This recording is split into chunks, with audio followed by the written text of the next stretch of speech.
இப்போ நீங்க பார்க்குறது ஒரு நார்மல் சப்மர்சிபிள் மோட்டருடைய ஸ்டார்ட்டர். என்ன ஸ்டார்ட்டர் இது எலக்ட்ரானிக் ஸ்டார்ட்டரு.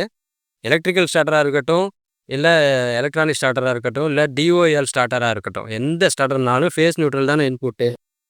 பேனல் போர்டில் பச்சை பட்டன், சிவப்பு பட்டன் இருக்கணும். அந்த மாதிரி இந்த பச்சை பட்டன், சிவப்பு பட்டன் இருக்க பேனல் போர்டுக்கு இந்த வாட்டர் லெவல் கண்ட்ரோலர் சூட் ஆகும்.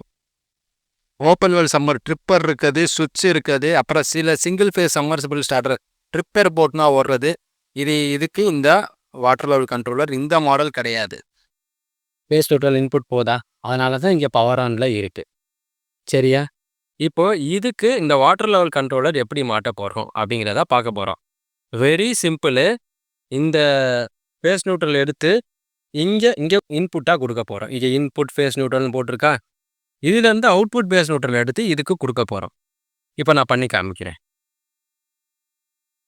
இப்போ பாருங்க, இந்த ஃபேஸ் நியூட்ரலு இபிலேருந்து வர்றதை நான் இதுக்கு கொடுத்துட்டேன், இன்புட்டாக கொடுத்துட்டேன்.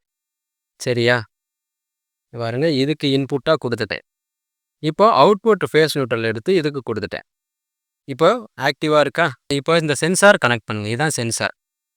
இந்த சென்சார் வந்து டேங்க்கில் அந்த ஓவர்ஃப்ளோ லெவலுக்கு கீழே கொஞ்சம் தூரத்தில் வச்சுருங்க. ஸோ இதான் டேங்க். அந்த தண்ணி இப்போ மேலே தெளிஞ்சிக்கிட்டே வருது. பட்ட உடனே என்ன ஆகும்? இங்கே பவர் சப்ளை கட் ஆகிடும். இங்கே பாருங்கள், பவர் சப்ளை கட் ஆகிடுச்சா? இப்போ தண்ணி குறைஞ்ச உடனே திரும்பி ஆன் ஆகிடும். ஸோ பவர் சப்ளை கட் ஆன உடனே மோட்டரும் கட் ஆஃப் ஆகிடும். சரிங்களா? இப்போ இதுதான் சென்சார் ஒயர். இங்கேருந்து இந்த 5, 6 பட்டன்லேருந்து கனெக்டர்லேருந்து கொண்டு போய் மேலே டேங்குக்கு போடணும். இந்த டெலிஃபோன் ஒயர் யூஸ் பண்ணால் போதும். இந்த டெலிஃபோன் ஒயர் யூஸ் பண்ணுங்கள். இது மீட்டர் விலை கம்மி தான். இந்த இதை யூஸ் பண்ணிவிட்டு போடுங்க. ஒரு 5-6 வருஷம் இது தாங்கும். இதை லைட்டாக எக்ஸ்டெண்ட் பண்ணிட்டு போயிட்டு இந்த சென்சாரை இங்கே டேங்க்கில் அந்த ஓவர்ஃப்ளோ லெவலுக்கு கீழே மாட்டி விட்ருங்க. இந்த மாதிரி லெவலில் மாட்டி விட்ருங்க. ஸோ டேங்க் ஃபுல்லான உடனே இது கட் ஆஃப் பண்ணிடும். ஸோ இதை கட் ஆஃப் பண்ணுறது தான் விஷயம். கட் ஆஃப் பண்ணிட்டா மோட்டரும் கட் ஆஃப் ஆகிடும். திரும்பி தண்ணி குறைஞ்ச உடனே இது ஆன் ஆகிடும். பவர் சப்ளை ரெடி ஆகிடும். சரிங்களா? இந்த வயரிங் இங்கே 1.5 ஸ்கொயர் எம்எம் ஒயரில் 2 square MM wire input output கொடுத்துக்குங்க. Electrical system. இந்த எலக்ட்ரானிக் சிஸ்டம் சென்சாருங்கிறது டெலிஃபோன் ஒயர் கொடுத்துக்கோங்க. இந்த டேங்க் ஃபுல்லாகும்போது ஒன்று நடக்கும். என்ன நடக்கும் அப்படின்னா, தண்ணி மோட்டரில் தண்ணி அங்கேருந்து விழும்போது இந்த தண்ணி இப்படி கலங்களாக அந்த ஆடும். அப்படி ஆடும்போது நமக்கு இந்த மாதிரி டிக் டிக் டிக்குன்னு சவுண்டு கேட்டு ஒரு 2 நிமிஷம் சவுண்டு கேட்டு நின்றும். சில டேங்க் ஆடாது. சில டேங்க் ரொம்ப சின்ன டேங்காக இருந்தால் ஆடும்.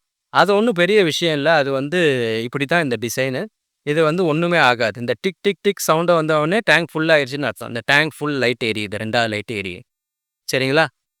இந்த டேங்க் ஃபுல்லாக இருந்தால் பவர் சப்ளை இங்கே கட் ஆகிடும். டேங்க்கு திரும்பி கம்மி ஆயிடுச்சா பவர் சப்ளை இங்கே கொடுத்துரும். இதுதான் கான்செப்ட். ஒரு வேளை இந்த வேலை போகிற வயரில் அணிலோ ஒலியோ கடிச்ச வயர் தின்னுக்குச்சு அப்படின்னா மோட்டர் ஆன் பண்ண விடாது. ஏன்னா டேங்க் ஃபுல்லுன்னு காட்டிக்கிட்டு இருக்கும், பவர் சப்ளை கொடுக்காது. அப்போ நீங்கள் எலக்ட்ரிஷியனை கூப்பிடணும், அதை சரி பண்ணணும். அப்போ இந்த யூனிட்டை இந்த சுவிட்சை ஆஃப் பண்ணி வச்சுக்கோங்க. ஆஃப் பண்ணி வச்சுக்கிட்டிங்கன்னா நீங்கள் நார்மலாக எப்பவுமே போடுற மாதிரி போட்டுக்கலாம், ஆஃப் பண்ணிக்கலாம். ஏன்னா எமர்ஜென்சி இல்லையா, தண்ணி இல்லைன்னா கஷ்டமாயிடும். அதனால் இந்த சுவிட்சை ஆஃப் பண்ணி வச்சுக்கோங்க. உங்கள் நார்மல் மோட்டர் இயங்கும், ஆன் ஆகும், ஆஃப் ஆகும். ஆன் பண்ணணும், நீங்களே ஆஃப் பண்ணணும்.